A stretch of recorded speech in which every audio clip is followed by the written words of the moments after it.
Hey, everybody, let's continue reading Fallout Equestria in Chapter 17. We might get done with this today. From Velvet Remedy's position.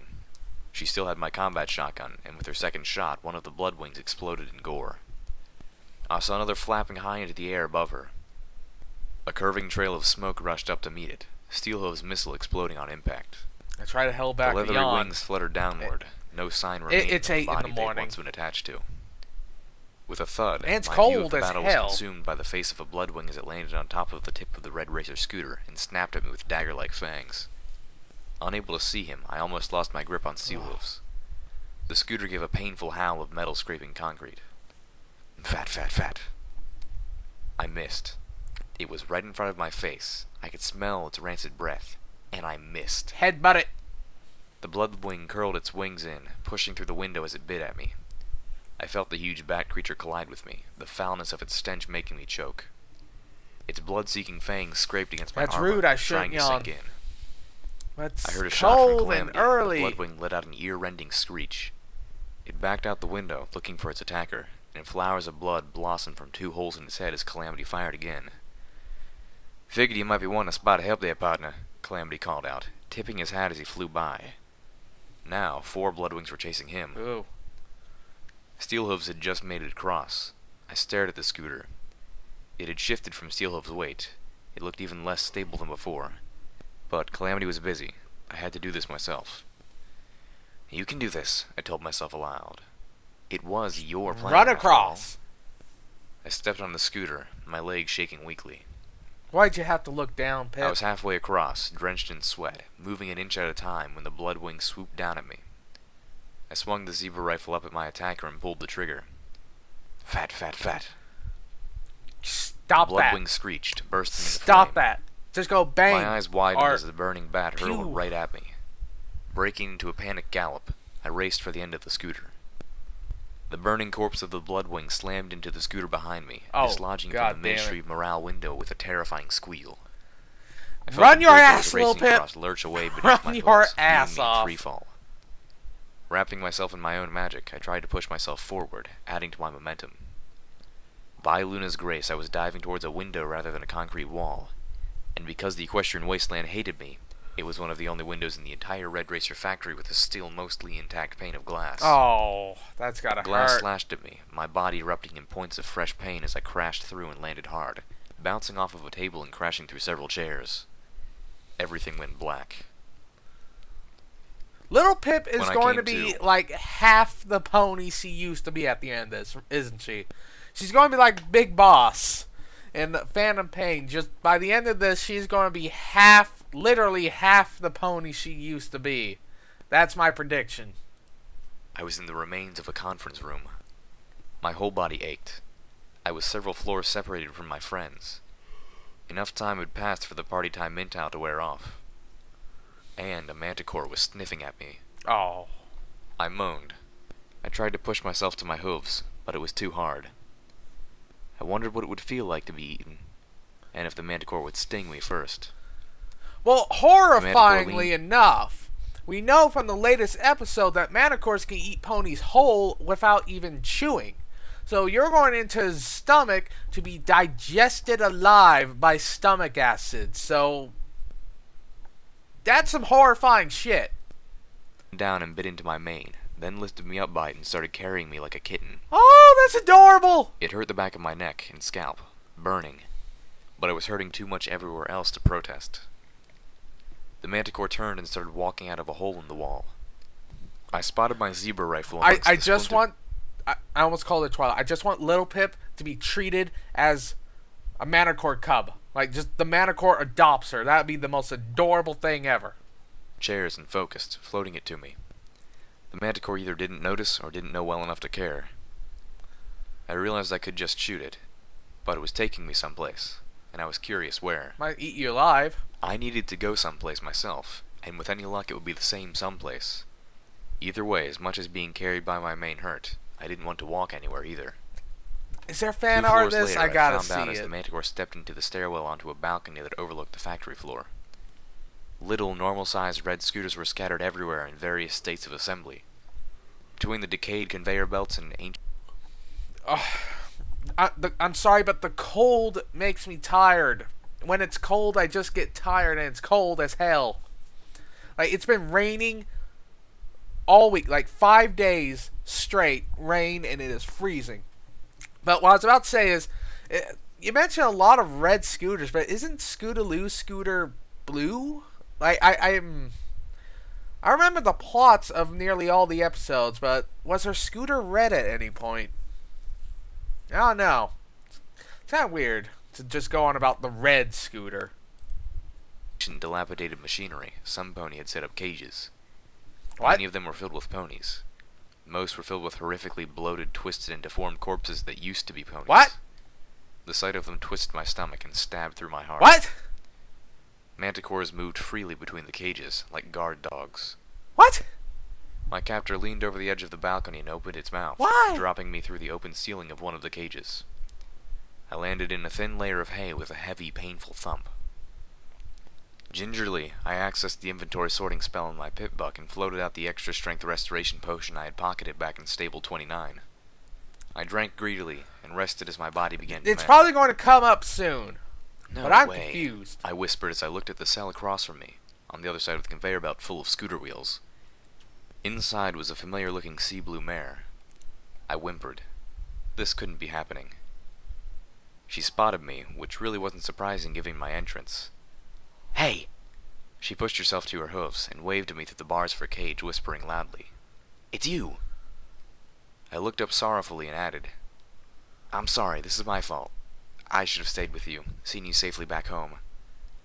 The blue pony looked about fearfully. No, he was waiting for me there.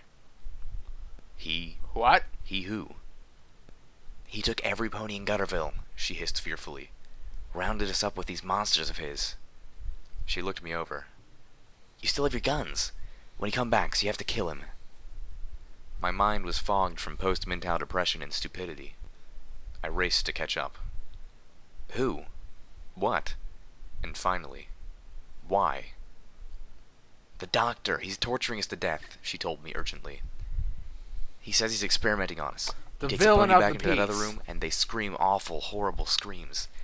And when he brings them back, most of them are dead. The lucky ones are. Wait. Some are still breathing and feeling. There are actual living ponies in these cages. I thought they were skeletons. I thought like Scootaloo had like some kind of slave operation. Okay? That's what I thought was going on. I thought Scootaloo was using literal slave labor, and we had witnessed the cages full of skeletons. That's what I thought was going on. Okay, this answers everything. Woo! That was an epic misunderstanding, but we got it cleared now. Okay. There's a crazy doctor who's somehow trained an army of manticores. Oh, jeez. But not for long. Their bodies are all twisted and wrong. Celestia have mercy. I stood up, looking down the rows of cages. Dozens of pony faces stared back at me, most with expressions of horror and despair. Some looked to me hopefully. Other ponies looked at me with pity and a heartbreaking acceptance that soon they would die, desecrated and screaming, and there was nothing to be done about it. 2 ponies stared at nothing, their minds unable to deal with what was happening in here. Not while I was still breathing. You got a fire The team on the Manticore, roof coming this down. doctor's monster You can had do put me in this. a cage. Cages couldn't hold me. And it had left me with my weapons. I focused, lifting first the zebra rifle and then the poison dart gun, floating one on each side of me. I hadn't been prepared for mechanical owls, or swarms of sprite bots, or blood wings. But I had planned for manticores. The bars just made it easier. The only way they could get at me was from above. I slid into sats. I'd never used 2 weapons like this before, but how hard could it be? Yeah. The poison from a manticore's tail was paralyzing to ponies, fatal with enough of a dose. I didn't know if the manticores had an immunity to their own sting. If not, the poison should slow them down at least. Bullets enchanted with fire should do the rest. They are I covered in reloaded the fur. clip of my zebra assault rifle and began to choose targets. And they have leathery wings. fire probably Making works the well lock against to my them. cell would definitely have been easier without the dead manticore in the cage with me. Why is that in But there? I managed. That manticore had been the only one to land inside my cell before I could kill it. The poison darts did no more to the manticores than the sprite bots and owls, so I had tossed it aside for little Macintosh. There you go. The manticore had managed to rake me rather badly, leaving several bloody gashes across my breast before little Macintosh. That's what I'm talking about. She's going to be fucked up by the end of this The story. rifle were quiet. Little Macintosh was loud. But then, burning manticores were loud too. The factory was now filled with smoke and the smell of cooked manticore meat. My cell door swung open and I rushed to the sea blue mare's cell, working the lock as fast as I could without breaking a bobby pin. This time, I'll see you home, I promised. But first, where's this so-called doctor's lab? She pointed the way, but I didn't go until I had opened the lock of every cell that was holding a living pony. Prison break! Prison break! To help the ponies I just want a riot. I just want a riot. I stalwartly prevented myself from looking too long. This is actually reminding me of a MLP game I had where I ended up not having any weapons. So what did I do? I killed a manticore, I ripped off its stinger and used that as a fucking cestus. Like, I put my hand in, like, the hoof in the glaive and just start punching people with the stinger. It was hilarious. That's what these guys should do. They should go to the burning manticore corpses, take that stinger and just start punching people with them. Every pony stay in here. I'll be right back, and then I'm getting you all out of this place. No, take them with you! I looked to the sea pony and she mouthed the name of her village. Gutterville. With that, I crouched down and began to move towards the lab. As soon as I'd left the factory floor, I activated one of the stealth bucks. This doctor wasn't going to see me coming. I slid past another manticore, making a mental note of where it was so I could kill it after dealing with the doctor. I didn't want to make any more noise than I already had. At the end of the hall, I could see the double doors that led to what had once been the Red Racer factory's on-site emergency clinic. What did that say about the original factory's safety levels? Light poured through the little square windows on the doors and between the cracks. Cautiously, I nudged the door open, being as quiet as possible, and slipped inside.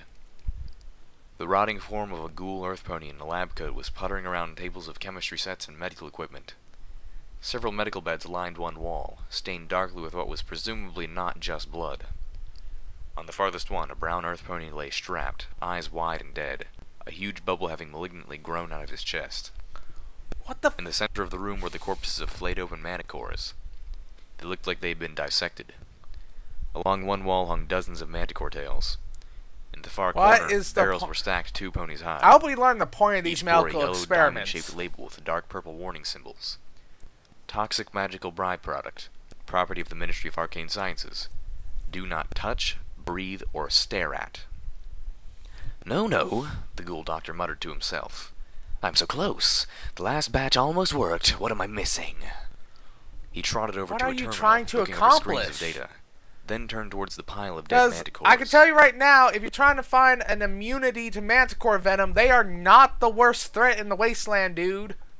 Look at you. You look exactly the same as you did before the bombs. Except, I was guessing, not so dead and autopsied. Radiation doesn't touch you. Taint doesn't harm you. You're the perfect creatures. I floated little Macintosh out. That's what he's going for. Ghoul Doc wasn't a sadistic raider type. He was totally cracked.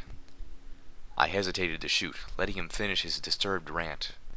I wanted to know what these ponies had died so horribly for. No. He just... That light there is all you need to know. So, okay, manticores are apparently radiation immune, and he's trying to give that to ponies. A noble goal, but you're fucking doing it wrong. Like, do it on raiders. Like, okay, I'm not a fan of human experimentation, but like I said, raiders forfeit all human rights. In my opinion, that's what they do. Raiders... My opinion, raiders don't have human rights, okay? So stop taking normal people and go get raiders. It's not like there's a shortage of them. There's not like a fucking shortage of psychopaths in the wastelands. Go get them. You could take them, experiment on them, and give their guns to, normal communities and people. And you could be a big hero while doing your evil shit. In the side, nobody would have to know. Like, wow. Yeesh, this, woof. I appreciate what you're trying to do. Like, I understand making people radiation immune would be a big fucking thing. Like, really big. And important, but... Like, you're taking innocent people. You're in Manhattan, right? Apparently this place is filled with all kinds of bad people. And yeah, you got good communities around, but, like, there's no shortage of scum. There's literally no shortage of the scum of the earth around. You have your pick, and you chose these. Fuck you.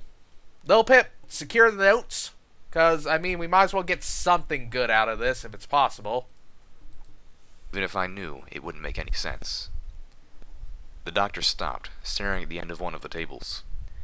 Amongst the clipboards and hot plates sat a memory orb. He reached out and touched it, rolling it under his hoof, then turned away. I know the secret is in your poison, he announced to the flayed manticore bodies. I just haven't perfected the formula yet. A few more tweaks. How do you know a few more tests. But I will crack this. He spun on the dead buck on the medical bed. Trotting up to him, the doctor whispered encouragingly. Won't be long now. Every pony is going to remember you. All of you. And most of all, me. We're going to give the ponies of Equestria the cure for taint. You're vain. You're not even doing this to help people. You are a vain, egotistical fuckwad who seems to think it's in the poison. Okay, maybe it is in the poison. Like, but apparently it's a paralytic poison, so I mean, there's probably ways to replicate that. I don't know. I don't think it's in the poison. That doesn't feel right, or... Yeah, that doesn't feel right. It's probably something else. Like, I mean... If taint is purely magical, and manticores don't seem to be affected by magic, could it be that somehow the solution is... I'm reading the story where humans were literally magical voids. And magic just could not affect them at all. Like, they were immune to magic, but they couldn't cast it. Is that what... You should probably stop looking at that and go to the mystical solution. Okay, you're in the world of magic. It might be like a ritual you could do. Think I'll call it Taint Away. He paused as if the pony corpse had responded. No, you're right. That's a silly name. Stepping back, he waved a hoof at the corpse, smiling. No, not at all. No need to thank me. I was just happy to let you do your part. Good Goddess Celestia. Why are you waiting to shoot this guy? The doctor paused in a moment of revelation. I'm going to need more ponies. Curiosity got the better of me. Oh, fuck's sake. I was invisible, and this psychopath wasn't going to hurt any pony else right away. I figured I had time. I moved to the far table, lowered my horn, and focused on the memory orb. What the fuck are you doing? The real world fell away from me. Kill him and you have plenty of time. Replaced by a luxurious office. Trophies lined the shelves, a much smaller, oversized model of a red racer scooter hanging from the ceiling. Everything had an odd reddish tint to it. Okay, she's suffering from withdrawal, and I assume that there's a negative intelligence stat. But goddamn if this don't feel like the idiot ball. But you're better than that, K-Cat, so I assume it's the... You basically written in a plausible way for an idiot ball, so I'll give you that. Not bad. Probably better than what I could do. And my view kept bobbing and tilting, making me seasick. Like, what the fuck are you doing? Behind a large desk crafted from dark wood, have plenty of time. Just shoot him and look at the orb. The first solid streaks of gray. Anything yet? The voice was damningly familiar. Just one so far, came a voice not from me, but near me. I suddenly realized that this memory was distinctly and terrifyingly different. I could see and hear, but I couldn't feel or smell or taste. I had no sense of a body at all. My perspective suddenly tilted crazily, leaving me looking up at the ceiling. Then it righted itself again. Much more of this and I would vomit, possibly giving away my position. But I was locked in the memory until it was over. I realized I had made a grievous tactical error. No fucking shit! I was bobbing towards a bookshelf. Then I was staring at the wall above it through a haze of red.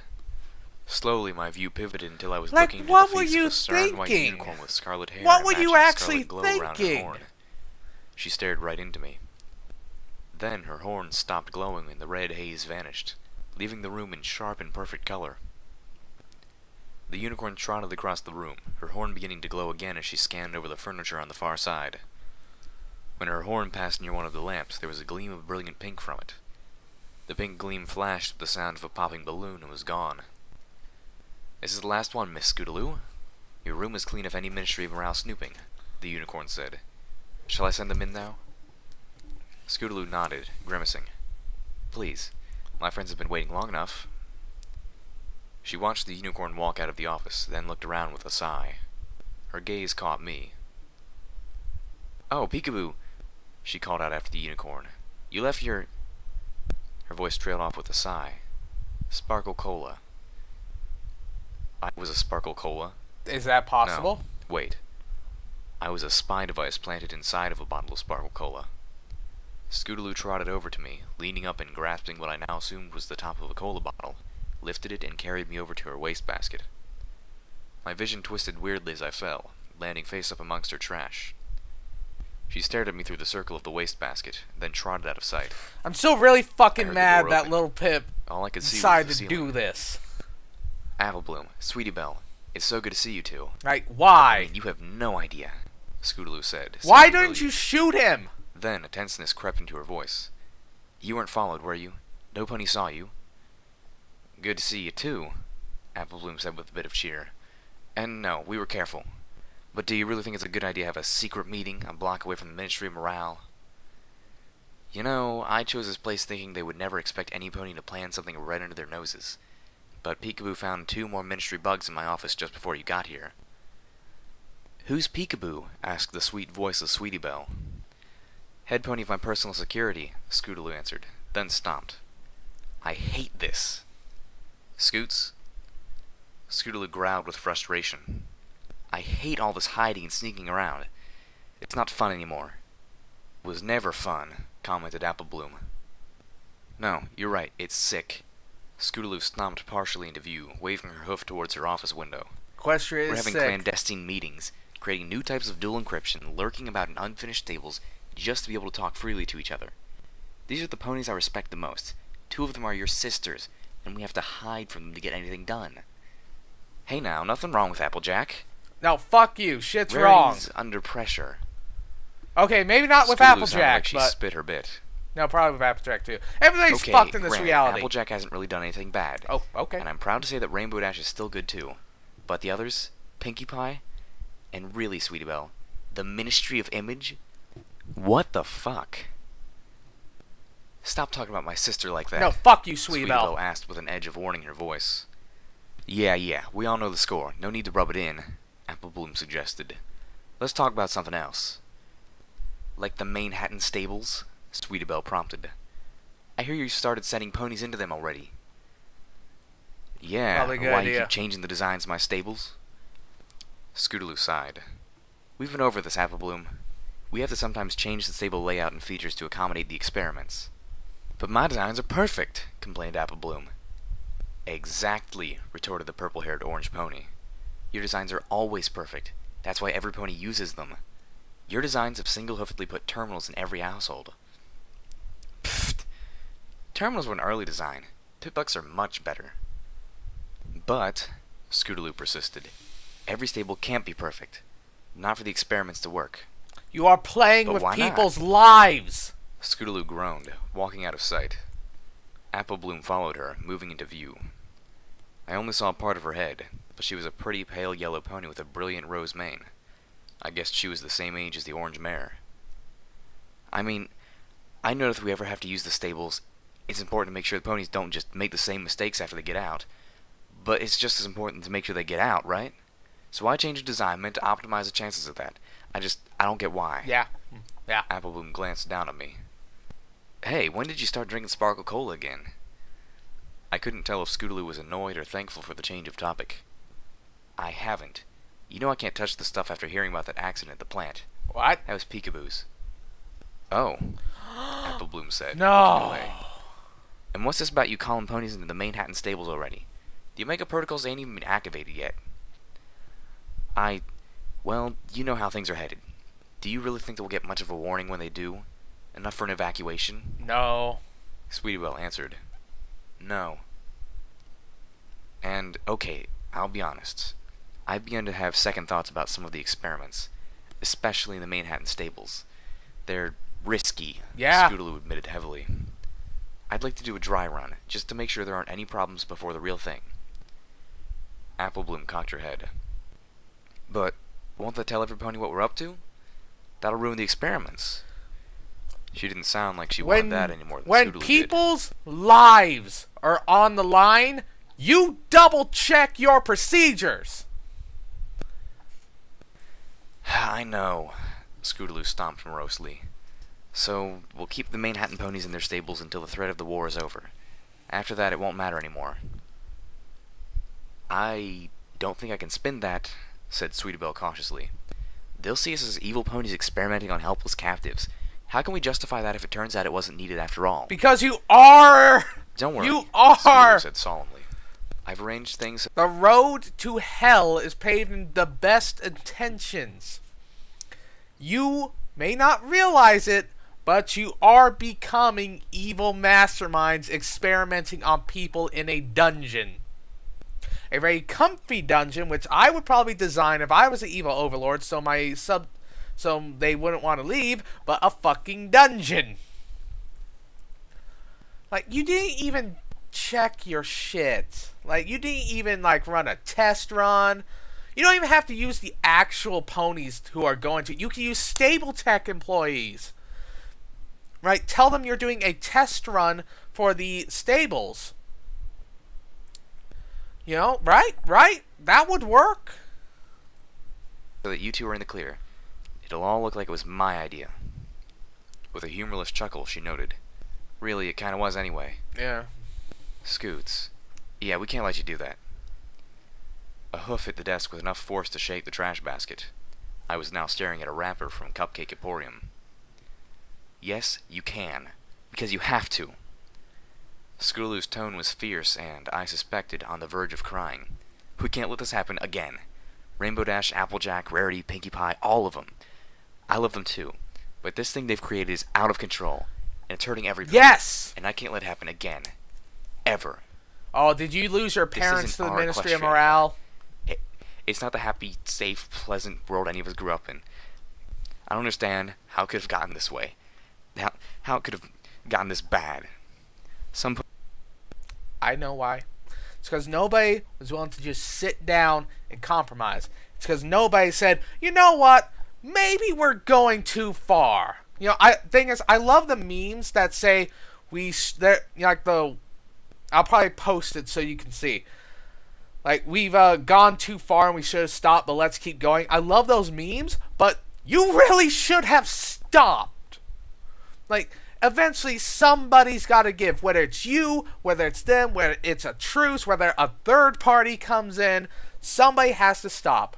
And it's clear that neither the zebras nor the ponies were willing to stop. Luna seems like she just kept pushing and pushing, trying to squeeze everything she could have out of it. I like Luna. I don't hate her.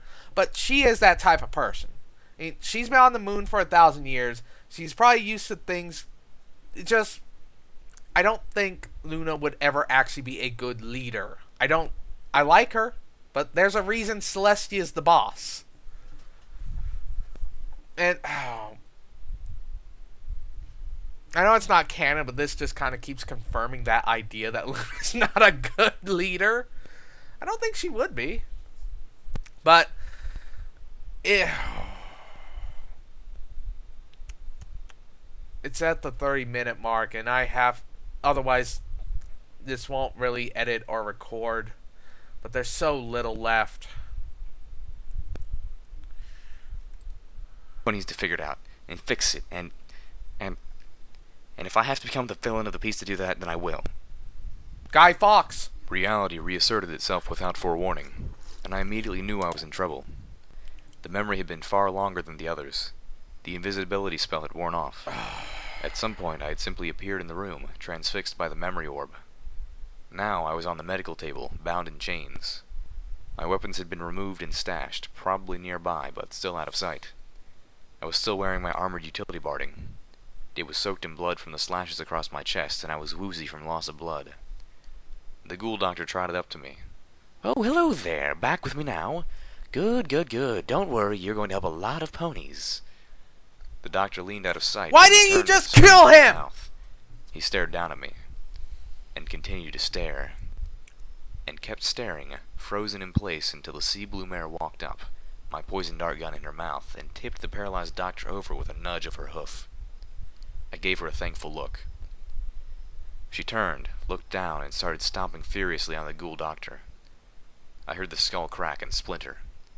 The pony seemed to be taking out all of her hurt and rage on the ghoul, stomping and stomping and stomping long after he must have been dead.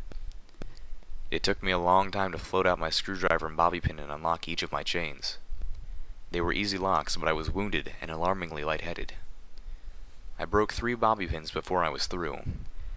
All that time, the sea blue pony slammed her hooves down on what was now more paste than a body. She didn't stop until I wrapped her in a hug and held her down. Oh. I sat on a ledge, Oh. overlooking the depressing town of Gutterville as the early morning sun broke over the city. Below, Velvet Remedy was caring for the ponies who we'd helped back there. Where were these guys during that whole event? Also, again, this guy needs to do something for line breaks or new scenes. But where the hell were you guys? Calamity and Steelhoofs had been discussing possible defenses that could be added around the collection of hovels. Calamity was explaining about the turret array we put back together at Junction R7. I can't wait till they go back I there had and met up start with my friends upgrading in the again. Red Racer factory about half an hour after the death of the ghoul doctor. They had managed to find the safe that DJ Pony was interested in, but had no way of unlocking it. Instead, Steelhoofs had blown apart the entire wall around the safe and had been dragging it around behind himself with a harness. Couldn't you guys just Calamity had looted everything else. get Little Pip? Inside were 2 demo recordings. Hush Now, Quiet Now, Manhattan Never Sleeps rendition by Sweetie Belle, and a song called Sing It by the Cutie Mark Crusaders. I hoped that Homage liked her prize. Watcher floated silently next to me. After the Ministry of Morale hub, I wasn't sure I would ever see those little sprite bots the same way again. It's not enough, is it? I asked, breaking the silence. Knowing your virtue, I mean. I remembered Watcher's list of great virtues of pony kind. Yeah, okay. But those look. virtues I'd come to realize Oh god, I don't have time to talk. Like, this literally cannot go on for more than 35 minutes. weren't great on their own. I had seen dark, stunted versions of many of them. Pinky/Silverbell's mirthless, sorrow-born laughter. God's loyalty only to contracting coin. Monterey's honesty out of desperate self-image. I'd almost collected a set. No, Watcher replied in that toneless, mechanical voice which Watcher hid behind. There's a spark that's needed. Without it, a virtue isn't anything special. See? What's the spark? I asked forlornly. I didn't even know my own virtue. Now I need a spark, too? Who says you Friendship, only have one Watcher virtue, said simply. anyways? I looked up at the floating sprite bot. Like, isn't it shifting enough to position, be a making good the person? bandages Why on do my you have breast to be rub. like, I don't know. Friendship? I turned to watch Velvet Oi. Remedy bandage the leg of a pink stallion. Don't knock I friendship. saw It's Calamity magic. laughing good-naturedly at something Steelhoofs had said. Friendship. I had friendship. I felt a pang of joy as the acceptance of that cut through the petty jealousy and creeping paranoia that had threatened to overwhelm me. I had friends.